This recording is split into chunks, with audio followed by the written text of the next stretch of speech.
আজকে বিএনপির ভাইদেরকে একটা কথা বলি, আপনারা হয়তো অনেকে জানেনও না। পৃথিবীতে দ্বিতীয় ইতিহাস আছে কিনা মান্না ভাই জানলে বলবেন, আমি ভাইয়ের কাছ থেকে শুনতে চাইবো। জিয়াউর রহমান তো একজন সামরিক শাসক ছিলেন।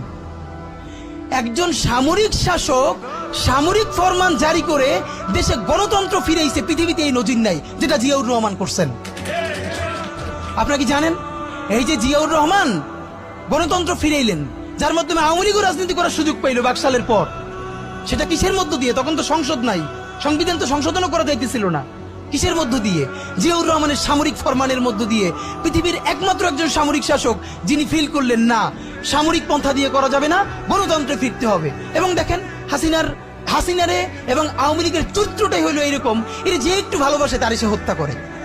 শহীদ প্রেসিডেন্ট জিয়াউর রহমান শেখ হাসিনাকে দেশে আসার অনুমতি দিছিলেন, সুযোগ দিছিলেন এবং বলছে থাক সবাই রাজনীতি করুক। আসার 1 মাসের মধ্যে জিয়াউর রহমান শহীদ হয়ে গেছে, 13 দিনের মধ্যে। এবার দেখেন এই যে আমরা এখন যারা সবাই করতেছি, সুতরাং এটা একটা বিষ। এই বিষের সাথে আমরা কিভাবে লড়াই করব? জাতীয় ঐক্যমত্য তৈরি করতে হবে। সুতরাং পলিটিক্যাল পার্টি এবং সবার প্রতি একটা কথা, প্লিজ আপনারা বিএনপিকে শতভাগ কর্নার করে দিয়েন না। বিএনপি এই আধিপত্যবাদ বিরোধী লড়াইয়ের জন্য আমাদের একটা বড় শক্তি। এই শক্তিকে এত বেশি কর্নার করা যাবে না যাতে তারা গিয়ে আওয়ামী লীগের হাত ধরে ফেলে। তারা যদি